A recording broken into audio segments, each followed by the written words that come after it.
Good morning students. आज हम यहाँ पे प्रेजेंट हुए हैं जो हमारे क्लास 12 अकाउंटेंसी की जो पहला चैप्टर दिया गया है फंडामेंटल्स ऑफ पार्टनरशिप, उसके बारे में डिस्कस करेंगे। तो आज हमारा बेसिकली क्लास 12 की जो चैप्टर फर्स्ट दिया गया है पार्टनरशिप, उसके बारे में डिस्कस करेंगे कि पार्टनरशिप हमारी किस तरीके से फॉर्म्ड हुई, पार्टनरशिप की नीड क्या थी हमारी आने के लिए अकाउंटिंग के अंदर। ठीक है, तो सो वी स्टार्ट। सबसे पहले हमें जो दिया गया है हमारे जो चैप्टर, उसके जो नेम दिए गए हैं उसको समझना है कि फंडामेंटल्स ऑफ पार्टनरशिप का मतलब क्या होता है। तो बेसिकली अगर हम बात करते हैं हमारे फंडामेंटल्स, तो फंडामेंटल्स क्या होता है पार्टनरशिप के अंदर। ठीक है, तो हम जब पार्टनरशिप करते हैं तो पार्टनरशिप करने के लिए हमारे बहुत सारे बेसिक कॉन्सेप्ट्स होते हैं, बेसिक टर्म्स एंड कंडीशंस होती है। उन सबको हमें फुलफ़िल करने के बाद ही हम क्या करते हैं एज अ पार्टनरशिप कर पाते हैं किसी भी फॉर्म के अंदर। तो बेसिकली हमारे जो फंडामेंटल्स है, फंडामेंटल्स का मतलब क्या होता है कि जब हम रूल्स या फिर जो रेगुलेशंस होती हैं, ठीक है, उसको जब हम बनाते हैं या फिर उसके जो बेसिक हमारी जो रिक्वायरमेंट्स होती हैं उस चीज़ को हम यहाँ पे समझते हैं, जो हमारी दी गई है पहला चैप्टर फंडामेंटल्स ऑफ पार्टनरशिप। तो हम स्टार्ट करते हैं सबसे पहले फंडामेंटल्स ऑफ पार्टनरशिप। जैसे कि हम क्लास 11th में अकाउंटिंग करना सीखे थे, हमारा जो फाइनेंशियल स्टेटमेंट था किसी भी फॉर्म का, किसी भी बिजनेस का, हमने क्लास 11th में ही कर लिया था। जैसे कि हमारी सोल प्रोप्राइटरशिप हमारी फॉर्म थी, तो सोल प्रोप्राइटरशिप फॉर्म में हम क्या करते थे, हम अपने अकाउंट्स को प्रिपेयर करते थे सोल प्रोप्राइटरशिप की।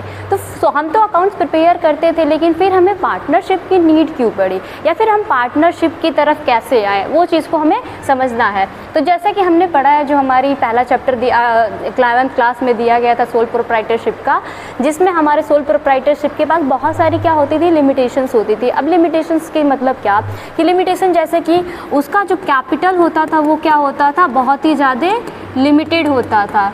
जो उसका मैनेजरली स्किल होता था वो क्या होता था, बहुत ही ज़्यादा लिमिटेड होता था। ठीक है, उसके अलावा और हमारी सोल प्रोप्राइटरशिप में क्या चीज़ें थी, जैसे कि हम बोल सकते हैं कि वहाँ पे जो हमारी रिस्क होती थी, ठीक है, रिस्क हमारा कौन बियर करता था, तो जो हमारा सिंगल ओनर होता था वही हमारे रिस्क को क्या करता था, बेयर करता था। ठीक है, उसके अलावा जितने भी हमारे रिवॉर्ड्स होते थे वो ही हमारे जो सिंगल प्रोप्राइटरशिप थे वही क्या करते थे, उसको लेते थे। ठीक है, अब यहाँ पे जो भी हमारी लिमिटेशंस थी, ठीक है, सोल प्रोप्राइटरशिप करने के टाइम पे उसको रिजॉल्व करने के लिए हमने क्या किया, हमारा पार्टनरशिप जो फॉर्म है उसको हम बनाए। ठीक है, अब पार्टनरशिप फॉर्म हमारे जो सोल प्रोप्राइटरशिप है, सोल प्रोप्राइटरशिप से अलग कैसे है, तो जो हमारी लिमिटेशंस थी जो सोल प्रोप्राइटर में, तो सोल प्रोप्राइटर वाली जो लिमिटेशन थी उसको सॉल्व किए।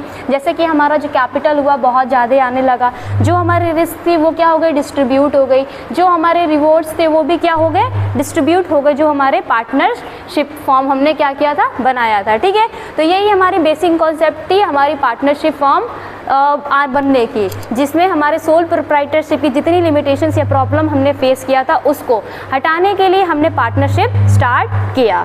अब जैसे पार्टनरशिप की बात किया जाए कि पार्टनरशिप क्या होता है या फिर पार्टनरशिप किस तरीके से की जाती है किसी भी फॉर्म के अंदर, तो सबसे पहले हम बात करते हैं जो हमारी मीनिंग दी गई है पार्टनरशिप की, कि पार्टनरशिप होता क्या है। तो सिंपली अगर हम बात करते हैं हमारी पार्टनरशिप की, तो पार्टनरशिप क्या होता है, एसोसिएशन ऑफ 2 और मोर पर्सन। हम यहाँ पे क्या करते हैं, 2 से अधिक लोगों को इकट्ठा करते हैं और वहाँ पे हम बिजनेस स्टार्ट करते हैं। अब यहाँ पे हमारी एसोसिएशन ऑफ 2 और मोर पर्सन होता है, साथ में जो हमारी प्रॉफिट्स होती है और जो हमारे लॉसेज होते हैं उसको भी हम क्या करते हैं, डिस्ट्रीब्यूट करते हैं जितने भी हमारे फॉर्म के अंदर पार्टनर्स होते हैं। सिंपली तो देख लेते हैं यहाँ पे हमारी जो मीनिंग दी गई है कि as per partnership form association of the 2 और मोर पर्सन। यहाँ पे हम क्या करते हैं, 2 से अधिक लोगों को एसोसिएट करते हैं जो कि हमारे लीगल बिजनेसेस को चलाते हैं, साथ में जो उनके लॉसेज होते हैं और जो उनकी प्रॉफिट्स होती है उनको भी डिस्ट्रीब्यूट करते हैं एक साथ। ठीक है, समझ में आया आप लोगों को जो हमारी पार्टनरशिप फॉर्म की मीनिंग दी गई थी। अब हम आगे बढ़ते हैं जो हमारी दी गई है पार्टनरशिप फॉर्म के मीनिंग के बाद कि हमारा जो पार्टनरशिप है उसको हमारी जो इंडियन पार्टनरशिप एक्ट है उसमें किस तरीके से डिफ़ाइन की गई है।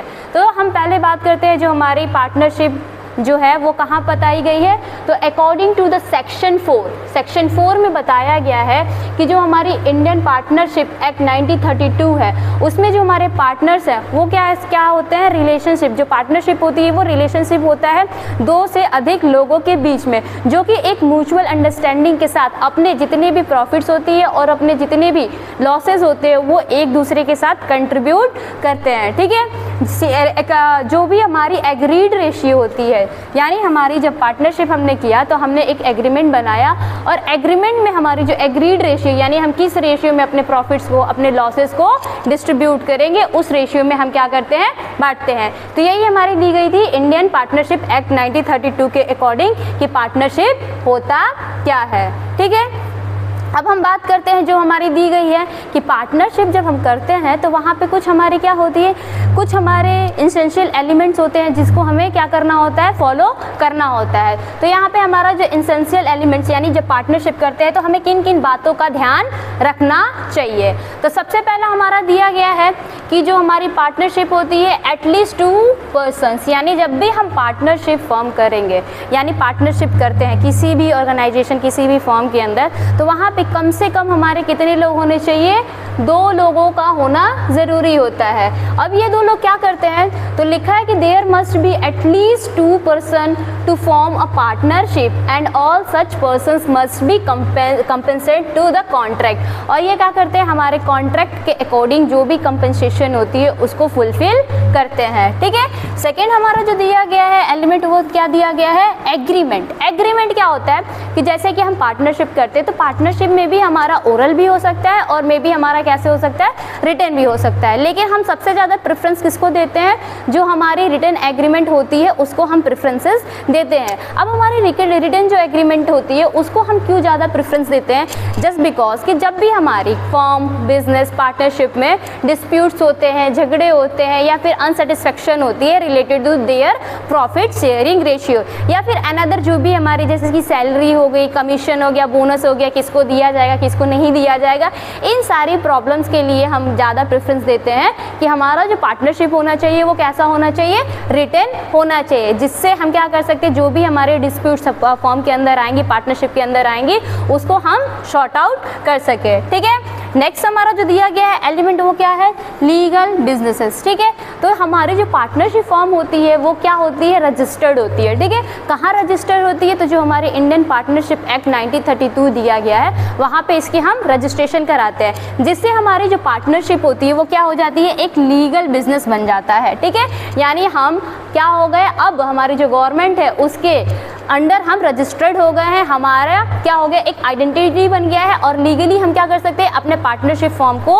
सर्कुलेट कर सकते हैं। ठीक है, नेक्स्ट हम बात करते हैं जो हमारी और एलिमेंट दी गई है, जो कि दिया गया है क्या कि जो हमारी होती है पार्टनरशिप फॉर्म में वो क्या होना चाहिए? जो प्रॉफिट शेयरिंग रेशियो होता है वो किस तरीके से होता है। ठीक है, तो अभी हमने बात किया कि जो हमारी पार्टनरशिप फॉर्म होती है, ठीक है, तो पार्टनरशिप फॉर्म में हम क्या करते हैं? एग्रीमेंट बनाते हैं और वहाँ पे हमारी जो प्रॉफिट शेयरिंग रेशियो होती है वो क्या होती है? मेंशन होती है। ठीक है, तो यहाँ पे दिया है agreement between the partners must be, ठीक है, compensate in their profit sharing ratio. ठीक है, जो भी हमारे पार्टनर्स होंगे वो क्या करेंगे? उनका जो प्रॉफिट शेयरिंग रेशियो होगा उसी रेशियो में क्या करेंगे? अपने प्रॉफिट्स को डिस्ट्रीब्यूट करेंगे और जो हमारी लॉसेस होती है उनको डिस्ट्रीब्यूट करेंगे।